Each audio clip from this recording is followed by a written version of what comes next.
Welcome to Truth Talks. We have with us Mariwala, one of the most respected businessmen, author, philanthropist, and a master mentor to many an entrepreneur. Mariwala is the founder and chairman of Marico, probably India's only consumer goods MNC. Known for its famous brands like Parachute, Saffola, Kaya Clinics, etc. A great innovator himself, he is the founder of much cherished Marico Innovation Awards. Harsh, thank you. Thank you, Vallabh. For being with us, and heartfelt congratulations for writing this classic book, Harsh Realities. At Truth Talks, we believe that those who stick to the path of truth, their journey is harsh at the beginning typically and at times. But the rewards are always harsh, peaceful, and joyous. We could not be more grateful for writing a whole book on the very theme. Let's begin. Sure. Your accomplishments have been very impressive. Yet there were moments when you panicked. The book quotes one such moment. It says, "I couldn't understand where my fault lay. I had worked with utmost integrity and sacrificed a lot to keep the family together. Despite that, I had to take on a massive personal debt. It felt like I was being sentenced instead of being rewarded. In fact, I literally cried." This was because you set out with the goal of building a branded business away from commodities. Did you know, even then, that it was the right goal, or you got lucky? I think two questions you raised, Vallabh. One is, the business I built, which is the FMCG business. Was I lucky? I think every person has strokes of luck. And I don't think any person in this world doesn't have those opportunities, I think the key thing is to realize when are the opportunities coming to you. And many people think that lucky means it will just automatically dawn upon you. It doesn't happen like that. You have to exploit that opportunity. The timing may be right. I was lucky that the family had invested in edible oil business, which was unbranded. And the opportunity was to convert that unbranded to branded. And that's what I realized. So it's not that something dawned upon me, I won a lottery or something, which without doing anything, I earned whatever, built a business. But it was actually a realization that there was a consumer need. And that consumer need in terms of better quality product, branded product, distribution, advertising, branding, talent, is something I built over a period of time. And then over a period of time, of course, we added many more products and, became much bigger and went international. But I don't like people who said that he's lucky. Okay, luck happens to everybody. I think the key thing is over a period of time, have you exploited those lucky opportunities to your advantage? It's just not one of its type, but multiple times if you have done it, then it's just not luck. It is much more than luck. I agree with you. But yet, on such a journey, particularly when you want to follow the path of values, you are stressed and you panic. Yes. For example, this moment that I quoted. And how did you feel at that time? So for the benefit of viewers, I have to give a little background, otherwise they may not be able to understand the context under which this happened. See, I built a business virtually from a zero base. At that time, the business which in edible oils was not making any money. It was a commodity business with very low gross margins, and depending on how the raw material prices behaved, we would make money, lose money. And I converted that business from unbranded to branded over a period of 15, 20 years. Took that into a different company, Marico, because we needed to focus on branded consumer goods. And I was able to successfully, convince the family to allow me to take it into a different company without a change in ownership. The ownership remained the same. The normal mindset amongst many family promoters is that I have built this business, so I should get an extra share of either income or wealth. I never asked that, And it was when the business was hived off into Marico, it was the same 25% ownership. My father had 3 brothers, so 4 families. And I was only entitled to me and my father. Had 25% ownership. So it reached a stage after 20 years that the business had become almost 90% of the group assets. So in a way, what I had done was adding value to the group assets, and with substantial value, without getting anything extra in terms of extra wealth or income for whatever I had done. So I thought I had done good, and maybe at some stage there was a difference of opinion in terms of ownership, and it led to a degree of little of consensus building and negotiation. And in that negotiation, we decided to value Marico, which formed 90% of the group assets. I had assumed that it will be a certain X figure. The figure which came out from the valuation was double or triple the value which I had assumed. And I had given my shares in escrow to the lawyers. So it meant that I had to pay a huge sum for buying over two of my uncles, which was beyond my capacity at that time. At that time, I had to borrow something like 80 or 90 crores in my personal hands. And because the shares were given in escrow, and I had a fear of losing the whole company.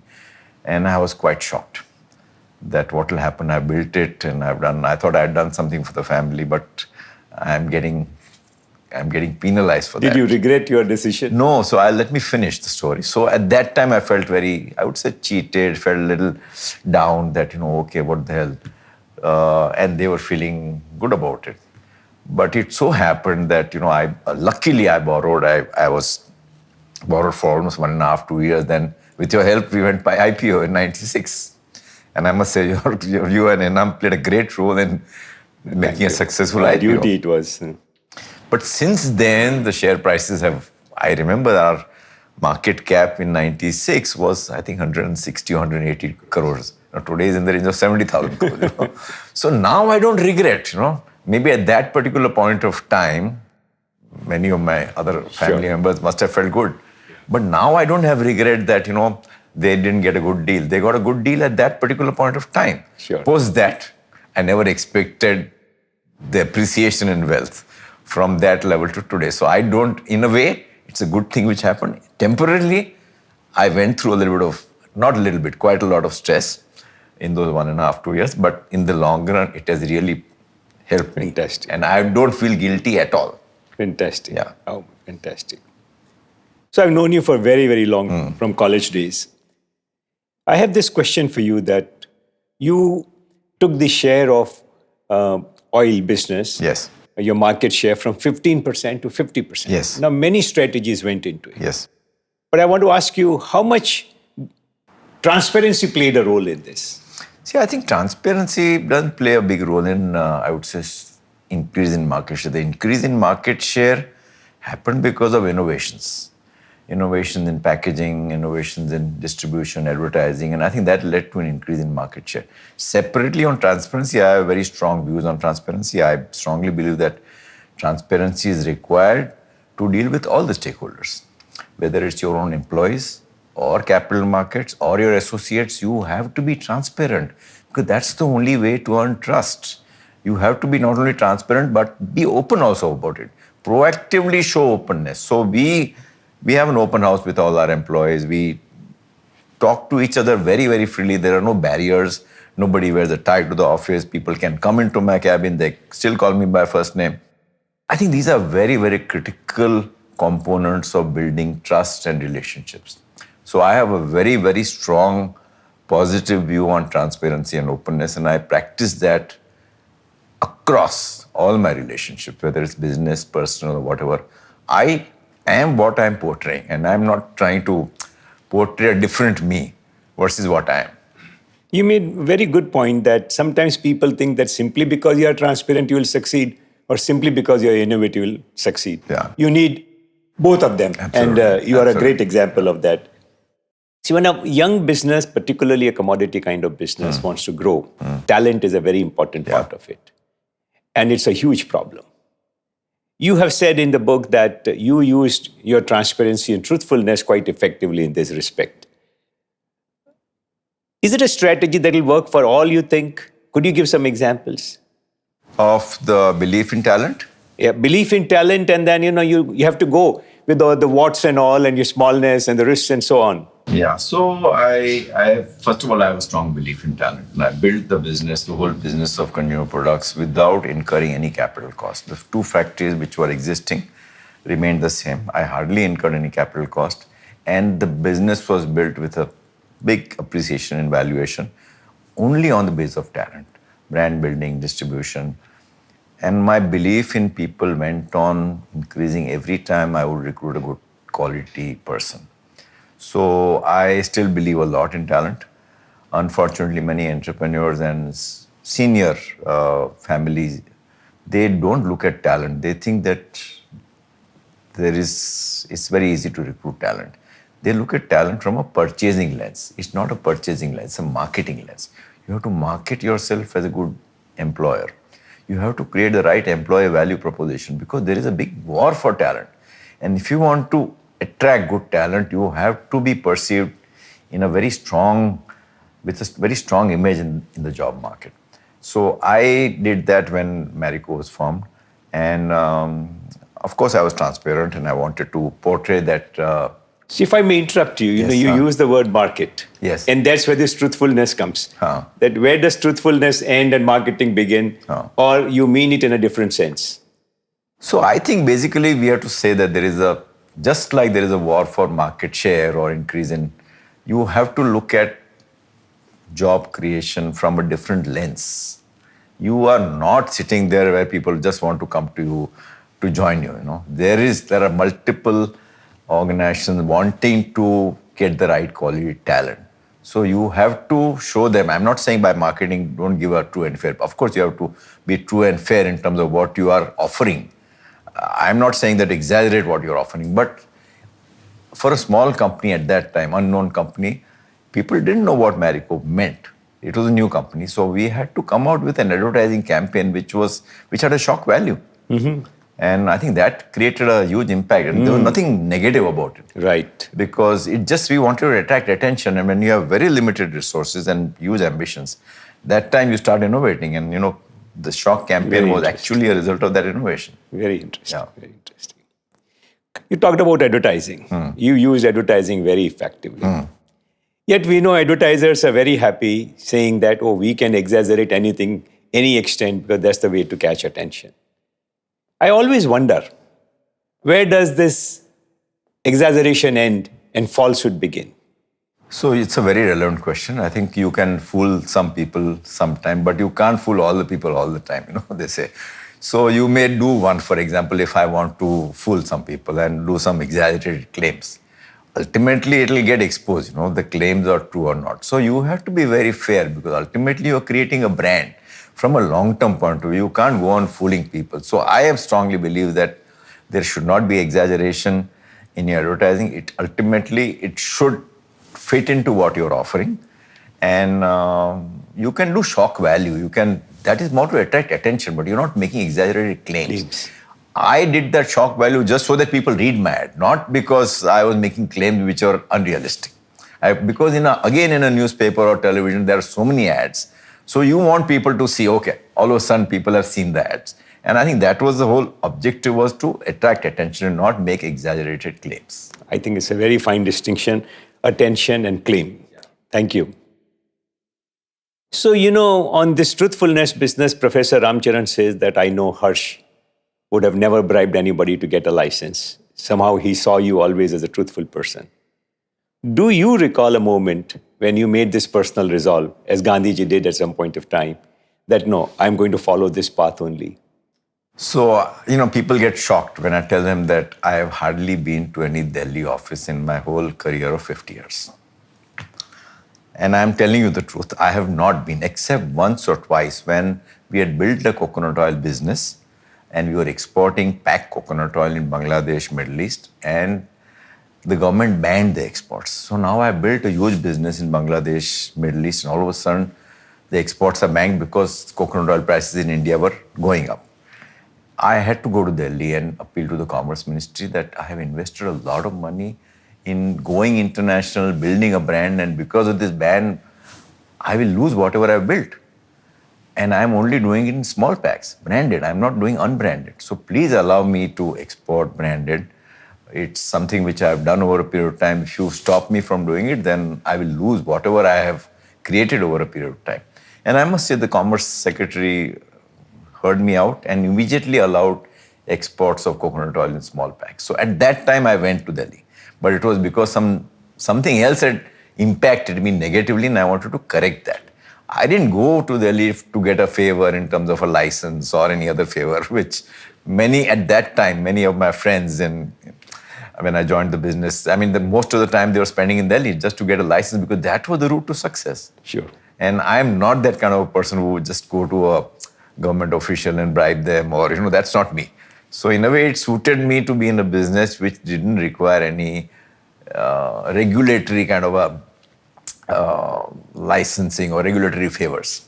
Licensing was just one part of it. But like if you're do you remember as you grew up that you found it difficult to lie, or you consciously decided, I cited Gandhiji, that, at some point of time he said, no, I'm going to follow this path only. Did something like that happen with you? So I will tell you, when early days, I'm talking of early 90s or late 80s when the tax rates were, I think, 80, 70, 80, 90%. 70% plus. And I was very clear that we will pay all the taxes. We will not generate so-called, that time, the, shall I say, generating of unofficial income was huge in the environment amongst businessmen.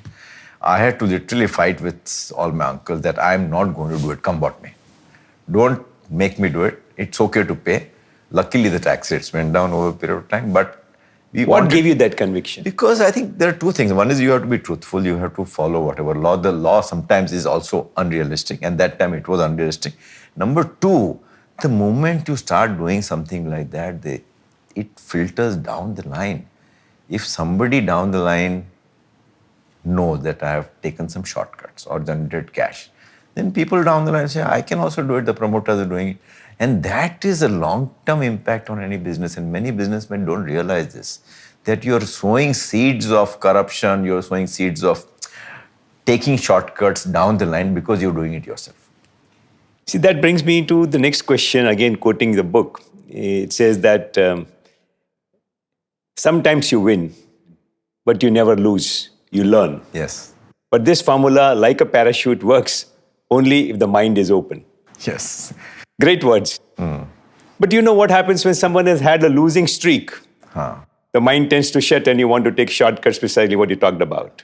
So you are absolutely right. Ultimately, when a person starts a business and when you have a certain limited capital and then you can only go up to a certain point, you lost all the capital, what do you do? And I reckon that you are referring to something like that. And my answer to any person starting a new business is that it is risky. But one should take risks if you want to grow. But you de-risk yourself by doing a few things. And the few steps which I would say de-risking in starting a business is to have a proposition which is differentiated proposition. You can't have a me-too product. You have to offer something unique to your consumer because it's a highly competitive environment. So it could be an innovation, it could be a pioneering if you're a pharma industry, it could be patent. If you're in service industry, you could offer something which is very unique, which are not offered by others. So you have to offer something very, very unique. And then you need to test it out with the consumer. It just doesn't happen like that. So your hypothesis that you're unique should cut ice with the consumer. Consumer will say, okay, instead of this, why don't you do like this? So you have to be a little flexible in your approach. And then after arriving at all the decisions, I would say next step is prototype. Do it in a small scale because that is again a learning for you. You in FMCG, you are testing the product, the pricing, the packaging, the advertising. So you do it for example, if I want to launch a product, I say instead of launching it nationally, which will mean a huge advertising budget, I would launch it in a small city like say Nasik and get some input from the consumer. My risk, I'm de-risking myself. So I would say that especially if entrepreneurs don't have unlimited funds or if there is a constraint, many of them will have constraint. You take these steps to de-risk yourself. There will be some learning. In spite of that, you may fail. So if you fail again, what do you do? So if you have enough, shall I say, backing financially, then you can use your failures as learnings. And I have multiple failures I've had in my own journey. And in most cases, I have applied that to a learning which has been huge benefit to me later on. So I don't regret those failures. But in your case, the question you posed was that what happens when you run out of everything? it's a real situation. I didn't have that kind of situation, but the only advice I can give it to entrepreneurs is de-risk so that you're not exhausting all your resources through that failure. Very true. Yeah. Very true.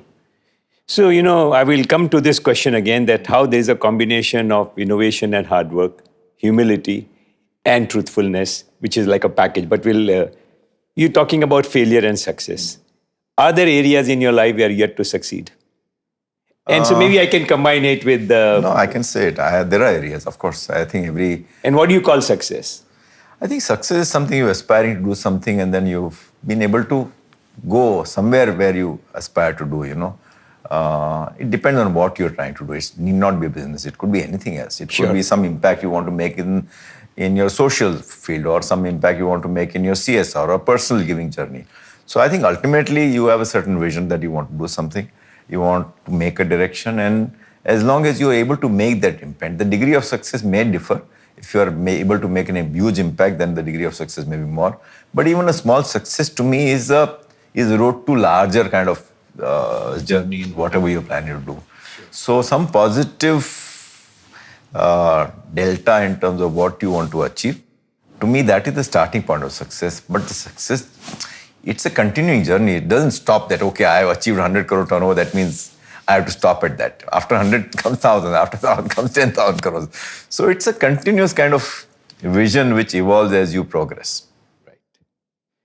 Right. So, Harsh, a lot of people who have not made it, they keep saying, oh, he was lucky, he had a surname, he had Professor Ramcharan.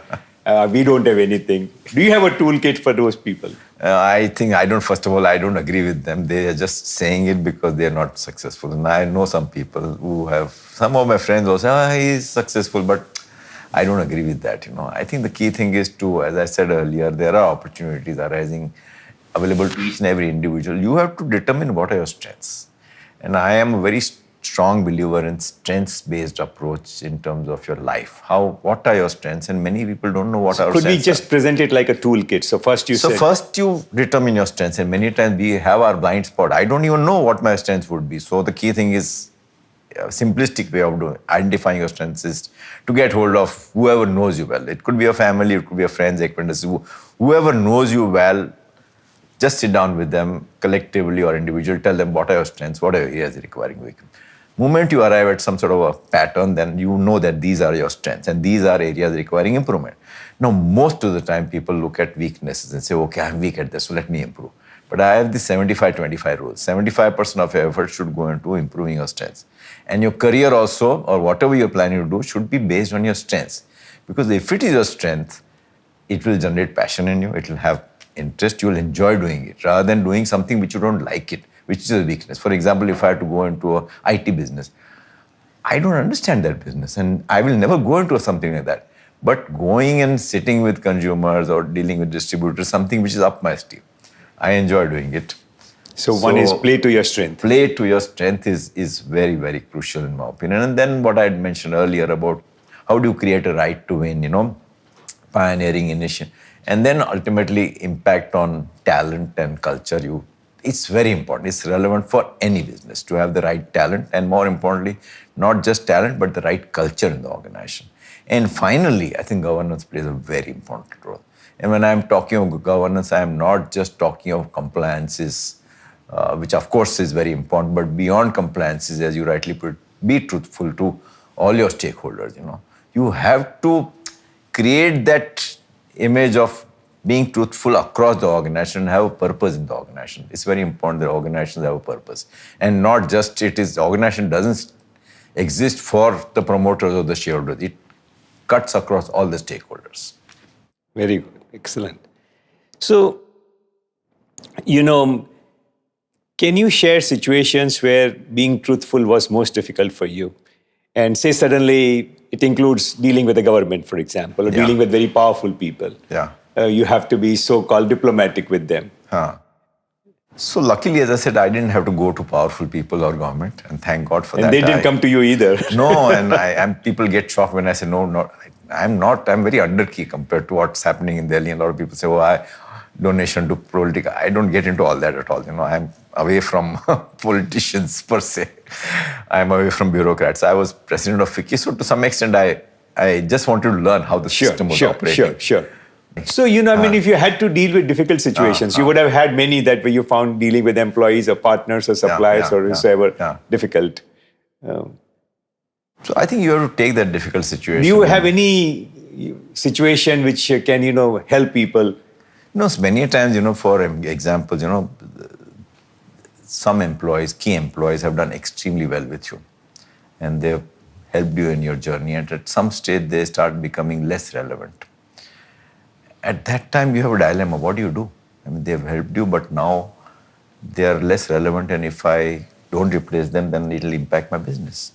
So I always have this thing in mind, what is good for the business comes first. And what is good for any stakeholder comes second.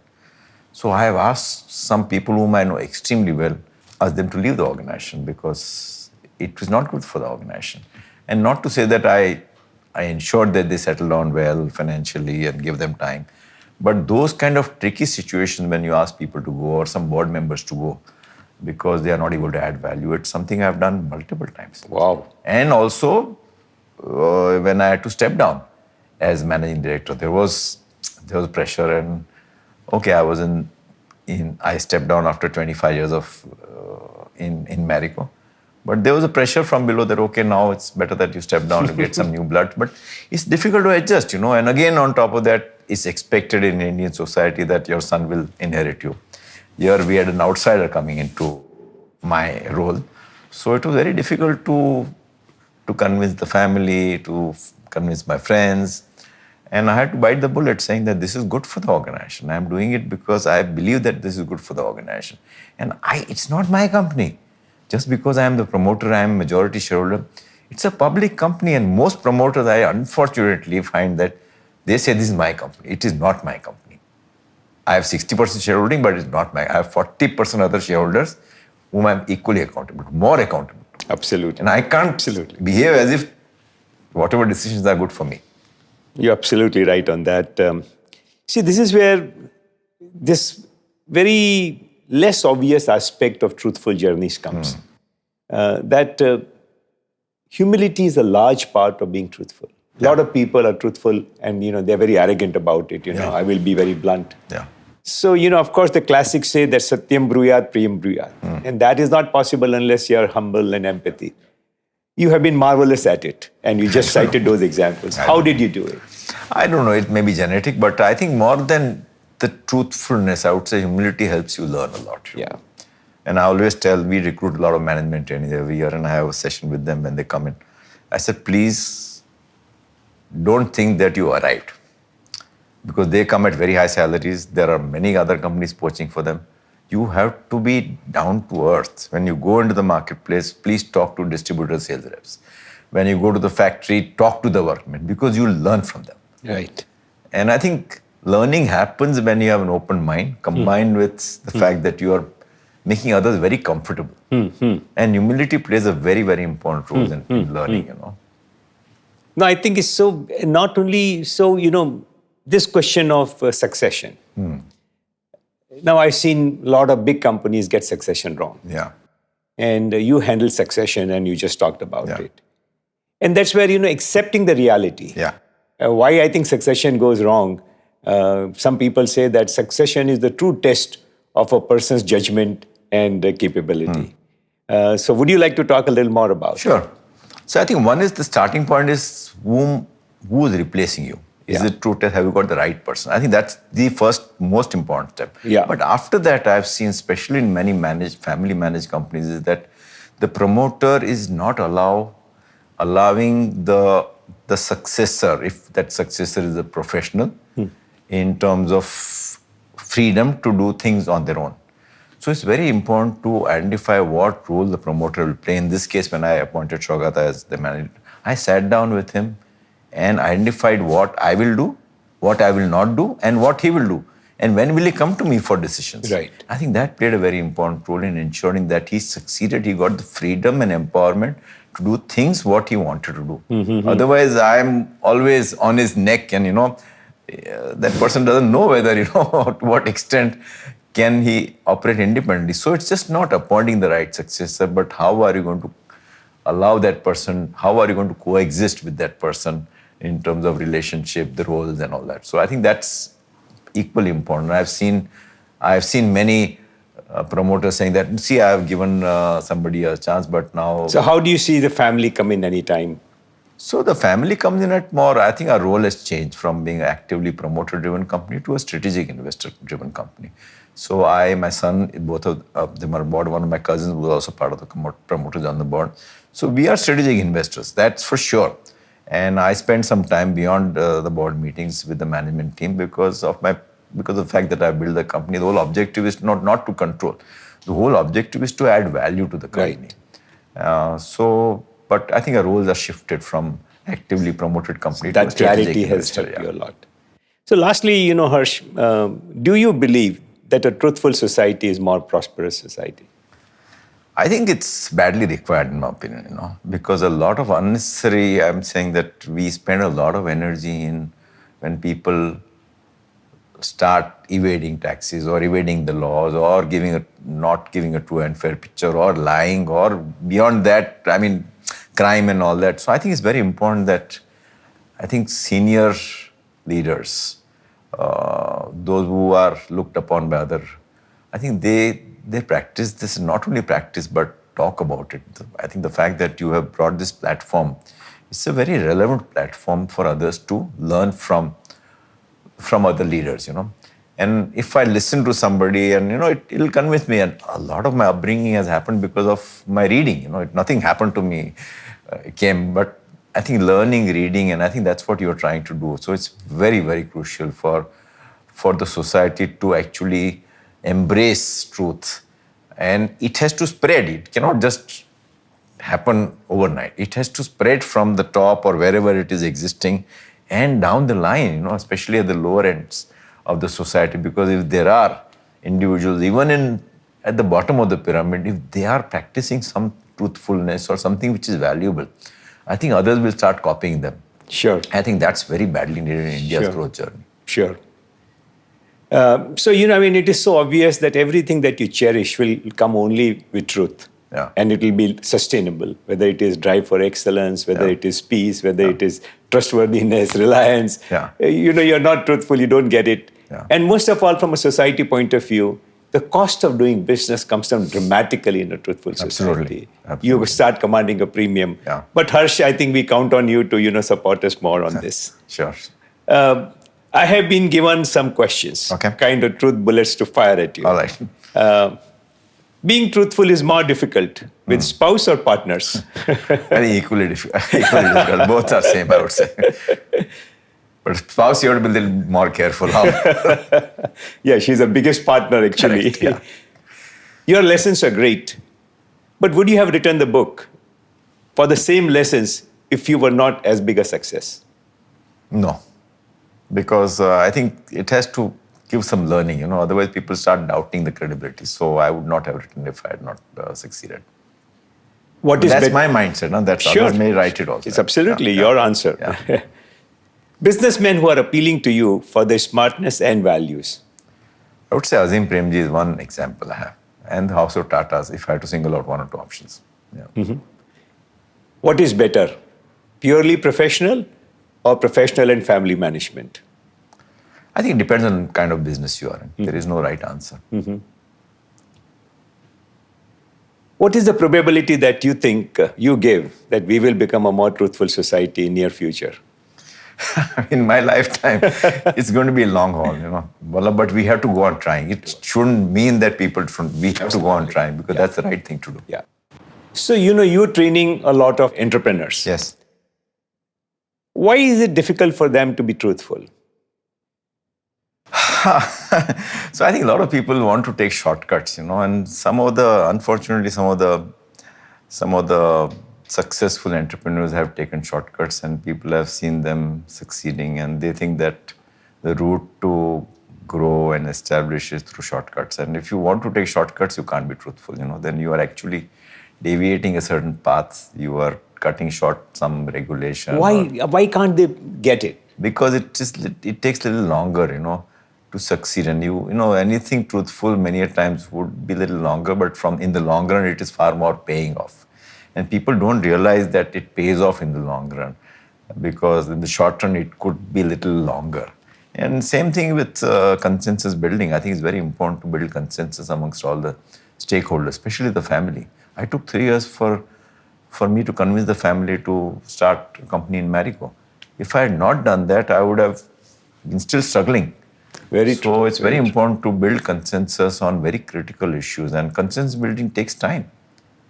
So, Harsh, while, you're, mentoring young entrepreneurs, but we also see large corporates that instead of following this path, they will do, all kinds of lengthy discussions and strategy meets and whatever, etc., which are all kind of facades. And now you've been on boards and so on. And, it's also our mutual desire that we make a more truthful society. Yeah. Do you have insights that, these are not people who lack intellectual capability or who are not exposed to, Gyan and more Gyan and whatever, etc. So there is something which is probably in individuals and reflecting in the society, or vice versa. So this is a question that someone is asking, that, you're such a shrewd, astute observer of things. What do you think it is? Where do we what is begin? the question? I didn't get the question. In the sense that, look, while, we can give this talk and, say that long-term, short-term, etc. But then we find some of the biggest corporations, not only small people, struggling people, who will create all this facade that, I had this consultant opinion or I had a strategy meet and so on, but they won't bite the bullet. I think it is their mindset. I'm saying that, many times they are not understanding the implications of good governance. And I always say, entrepreneurs, irrespective of the size, they have to be truthful. They have to have practice very high levels of governance, because if you don't do it when you're small, you are sowing the seeds of untruthfulness at the beginning of your business. And then it'll be very difficult for you to change. They think, now chota hai, I can cut short anything. I can be untruthful. But that's not how it should be. They think that it is impacting my speed and all. Let it impact. But in the long run, it is far more beneficial to be truthful rather than taking those shortcuts. Very interesting question. Is simplicity a character of truth, which makes it difficult for many to follow? I think when you're simple, you are giving a strong message that your simplicity, I reckon, goes with humility, and you're transparent in terms of what you're doing. People are able to judge you. So I think there is a strong connection between simplicity, humility, truth. Just by simplicity doesn't mean it goes towards, but it's one step towards truth, I would say. And people can't be simple. People have their own complexes, and they would rather keep their complexes than be truthful and be simple. I think that becomes a bind. Does truth hurt the ego of corporate leaders when confronted with the same? They don't like to hear the truth. It could, depending on what is the situation, but it could hurt, because many times if they practice something which is untrue or whatever is different than truth, then it can impact your ego or your image. So, but if you have that belief that truth is important, then you have to swallow that ego. So some people who take shortcut also get deals done, and then they have a lot of followers. But good luck to them.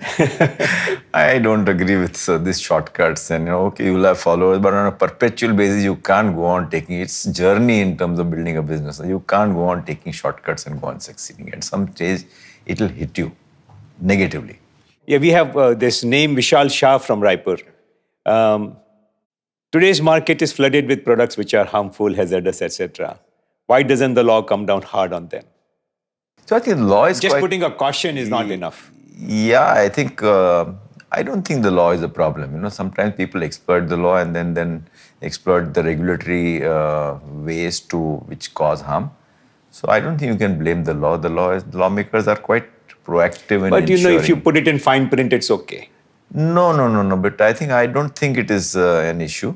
I think the lawmakers, especially on the food side, which is you're ingesting that, I think they're quite proactive, because we deal a lot with, and also I think they're quite active in terms of regulating and, ensuring that. Sometimes some people may be able to deviate that, but on a long term, people cannot do something which is going to be harmful. Harmful in a big way. Now, there could be a different opinion. For example, somebody may say GMO is not good. Somebody will say GMO is good. So it's a gray area. the law may not be able to specify. I'm just giving an example. I'm not saying GMO, but sometimes the law cannot exploit everything. For example, if you have a strong belief in natural, and I'm making a product which is based on chemical, the proof is okay, you don't like chemical, but just because it is a chemical doesn't mean that it is harmful. I'm using a chemical which is proven to be safe. I'm just giving some examples where there will be a this is precisely the question. Yes. Our question is looking for that if it is immoral but legal. No, I think you should be convinced. Legal, sometimes you have a time limit that for the next 5 years you can make this. Like you should be convinced that whatever you're doing, you're doing the right thing. I think that's the key thing. That's the key. Yeah. We have this question from another Vishal K. How important is it to be truthful with your business partners? Absolutely, with everybody, all the stakeholders. Forget about business partner, most important. If you're not truthful, then tomorrow there is no trust between you and your partner. Right. And we have this question from Mumbai, one Nidhi. What has been your biggest regret? I don't have a very big regret. I've had failures, but I've learned from those failures. So really speaking, I don't have a big regret, which is like it shocked me or which is haunting me. Mm-hmm. What's your ambition now? You're still so driven. Yeah, I'm driven. I cannot retire. I'm not the kind of person who will just sit at home and play golf every day. I play golf over weekend, but that's it. But I think I have to be occupied mentally. I think that's number one. And occupied mentally to do something which makes a difference. I think at some stage when you realize you built a business, wealth creation, all that is behind you. I think now is the time, how can you make a difference to others, Whether it's an entrepreneur, whether it's a society, or whether I'm doing something on my personal side, can I make a difference in my journey? Do I have a purpose in life? To me, that's my ambition today. If I am able to make a difference to anybody, it could be a small entrepreneur. Many times I get requests from entrepreneurs, why don't you have one hour session? I do it. It may be very small, but the fact that that person has benefited, it makes me feel good. Any other areas that you are very concerned and very ambitious about? No, I think I'm enjoying my life today. I wish I was a better golf player, but that apart. You do something on mental health, which is a big issue. Actually. It's a big issue, and in the pandemic, it has just got accelerated multiple times because people have gone through huge stress, anxiety, and I've been doing that for the last 7-8 years, and I think we are the biggest funders in mental health. My daughter is looking after this. We are a grant-making organization, and if anybody is doing work, wants to apply, you can go to our website, Mariwala Health Initiative. It's very well captured. On average, we support about 30 organizations every year in giving grants. And we also help them beyond giving grants in terms of my interaction with them, whatever. But this is a big area, and we are just going to scale it up much more over a period of time. But this is a big initiative for me from my personal side. Very true. And I am also, involved in it. Mm-hmm. And when I think of TRUTHtalks and this whole truthfulness, yes, I see a deep connection between the mental conditions and truthfulness. True. Harsh, you've been an awesome guest. Very insightful, very direct. And you've given so many important and useful clues. And I'm very happy to see that we are soulmates on our belief that a truthful society alone can be a more prosperous society. Correct. Thank you very much for inviting me. Thank you very much. Thank you very much. Thank you.